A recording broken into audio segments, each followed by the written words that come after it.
नमस्कार दोस्तों, मैं लक्की और आप सबका स्वागत है स्टोन सेतु पर। आज हम बात करेंगे इन्वेस्टमेंट से रिलेटेड। देखो, स्टॉक्स और म्यूचुअल फंड और रियल इस्टेट, इन तीनों के अंदर कुछ लोगों के लिए बेस्ट इन्वेस्टमेंट रहता है रियल इस्टेट का। ऐसा क्यों? देखो, स्टॉक्स और म्यूचुअल फंड का अगर हम रिटर्न देखें तो पिछले ईयर्स के अंदर निफ्टी इंडेक्स स्टॉक्स ने 14% तक का रिटर्न दिया है, और रियल इस्टेट की बात करें तो रियल इस्टेट ने 10 से लेकर 12% तक का रिटर्न दिया है। तो रिटर्न के अकॉर्डिंग देखा जाए तो स्टॉक्स और म्यूचुअल फंड ज़्यादा बेस्ट है, लेकिन फिर भी रियल इस्टेट कुछ कारणों से बेस्ट है। देखो, वो बताते हैं आपको।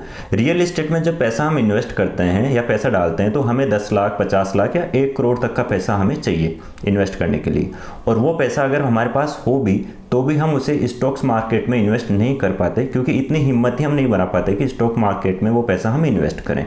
और वो पैसा हमारे से इन्वेस्ट नहीं होता तो वो कहीं ना कहीं खर्च हो जाता है। और वही पैसा अगर हम रियल इस्टेट में इन्वेस्ट कर दें तो रियल इस्टेट में वो पैसा लगकर पहले पार्क होता है और फिर उस पर हमें कंपाउंडिंग रिटर्न हमें मिलते हैं।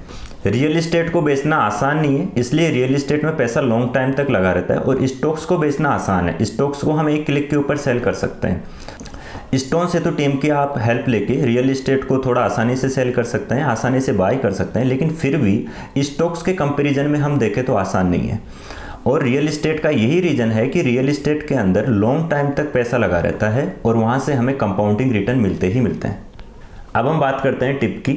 देखो, जब भी आप रियल इस्टेट में इन्वेस्ट करो, चाहे आप बाय करो या सेल करो, तो लीगल एडवाइज़र की आपको हेल्प लेनी चाहिए। और अगर आपके पास लीगल एडवाइज़र नहीं है तो आप स्टोन सेतु से हेल्प ले सकते हैं।